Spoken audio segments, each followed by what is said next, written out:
Je suis Sébastien Mahut, fondateur de Neuron. D'accord. Donc vous voulez nous présenter alors cette moto?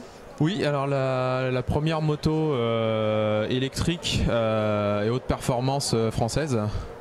Donc Neuron, c'est une société qui a été créée il y a 2 ans dans le but de devenir un constructeur de motos électriques françaises. Donc les valeurs en gros de Neuron, c'est d'associer le savoir-faire à la française et la haute couture appliquée au monde de la moto. Donc proposer un produit très haut de gamme, entièrement personnalisable. Voilà. Donc là, on a le premier prototype technique donc, qui a été développé par nos soins. Homologué là déjà? Oui. Alors il y a une immatriculation prototype pour des besoins d'essai. En fait, pour la société, on a le droit de l'essayer et de l'utiliser sur route ouverte. Ici vous avez la vision concept donc du modèle qui sera commercialisé à partir de 2020. Donc on va lancer une première série en édition limitée de 12 exemplaires. Donc aujourd'hui on est en phase de recherche d'investisseurs et de premiers clients pour passer au développement industriel du modèle. Donc vous visez quand même toujours le haut de gamme. On est sur du une moto en grande production. Alors la vision à long terme, c'est de démocratiser la moto électrique, mais ça passe par une première phase de lancement avec un produit très exclusif pour faire connaître la marque et afficher de belles performances pour donner envie aux motards de passer à l'électrique. Qu'est-ce qui a été le plus compliqué justement pour arriver à mettre au point cette moto? Le plus compliqué, c'est de trouver des fonds. Clairement, quand on développe un produit industriel et qui plus est moto, ça demande énormément de ressources humaines et financières. Et aujourd'hui, c'est ça le gros point dur qu'on rencontre. Après, la technique, on trouve toujours les hommes qui sont capables de résoudre un problème. Là, vous avez souhaité maîtriser, je dirais, de la conception jusqu'à la réalisation, c'est ça? Oui, on est parti d'une feuille blanche et c'est nous qui concevons le châssis, l'électronique, le design, la conception, la réalisation. Alors justement, vous n'avez pas envie de vous associer avec un grand constructeur, non? C'est pas exclu. Si un grand constructeur est intéressé pour investir dans le projet, on peut faire quelque chose ensemble. Ouais. Est-ce que ça correspond à l'attente des consommateurs d'aujourd'hui, des utilisateurs? Le côté écologie, c'est quelque chose de vendeur, alors c'est pas l'argument principal, j'ai envie de dire, même si c'est quelque chose de très important. En fait, ce que les clients vont trouver dans ce genre de produit, c'est surtout de nouvelles sensations de conduite, des performances extrêmes, une accélération démentielle, un design futuriste et le fait de posséder un objet que personne d'autre n'a encore. Alors le bruit, ça compte aussi dans la moto, non? Ça compte, mais ça s'oublie. Ouais, c'est assez étonnant, mais quand on conduit une moto électrique, en fait, on oublie complètement l'absence de bruit. Et le bruit, en fait, ça devient plus une nuisance qu'un plaisir. Et on redécouvre de nouvelles sensations. Parce que certains constructeurs dans l'automobile, par exemple, font des leurres en mettant des sources sonores artificielles. Ouais, bah c'est vrai pour une utilisation, on va dire, urbaine. Après, nous, notre produit, c'est plutôt un produit de loisir pour la balade en campagne le week-end. Et du coup, les sources de danger en fait, liées aux piétons, aux choses comme ça, sont beaucoup moindres. On n'a pas ce genre de problème en fait, sur une route de campagne.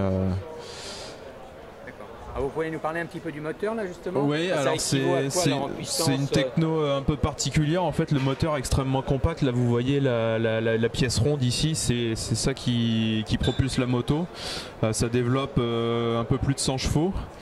On a le couple de 2 Ducati Panigale réunis, donc c'est vraiment très puissant au démarrage. Ça se conduit, il n'y a pas de boîte de vitesse, pas d'embrayage, donc c'est vraiment très simple. Il n'y a pas d'entretien. C'est à quelle vitesse on peut rouler jusqu'à 220 km/h. On l'a bridé volontairement pour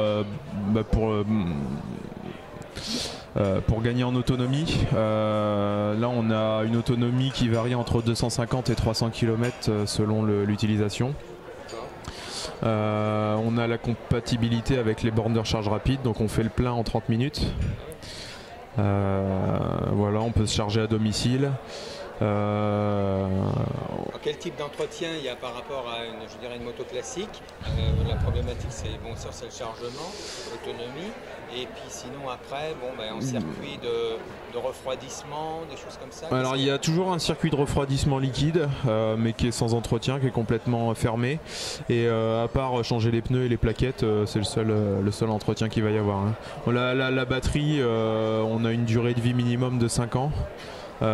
Pour un kilométrage de 150 000 km, donc ça couvre la plupart la majorité des besoins utilisateurs.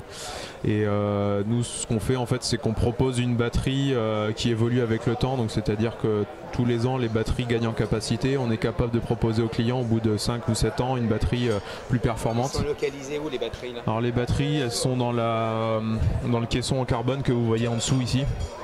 Donc on a environ 80 kg de batterie. Ce qui permet d'avoir une autonomie suffisante et de contenir le poids. Là on est sur un poids de 200 kg sur la moto complète. L'évolution qu'il y a ce modèle par rapport à ce qui est montré là, c'est quoi? C'est le design? Alors on a le design, effectivement, on garde le même groupe motopropulseur, donc tout ce qu'on a développé en techno de propulsion électrique qui va être retranscrit dans ce modèle. Ce qui change, c'est vraiment l'ergonomie, le design, la suspension, le type de bras, la position de conduite. Là on est vraiment sur un power cruiser, donc une machine, presque un dragster en fait, qui est faite pour se balader. C'est pas fait pour faire du circuit. On est vraiment sur une clientèle en fait qui va chercher à s'offrir presque une œuvre d'art en fait. Quand on a conçu ce design, le brief de départ c'était de réaliser en fait une œuvre d'art intemporelle. Donc c'est pour ça qu'il y a une série très limitée, je pense. Exactement, elle sera en série limitée de 12 exemplaires. 12 exemplaires.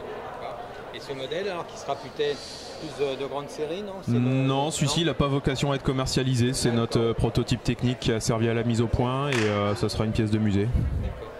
Alors donc ils seront proposés à la vente à partir de quand alors on prévoit donc la série limitée à partir de 2020, un prix de départ de 50 000 €.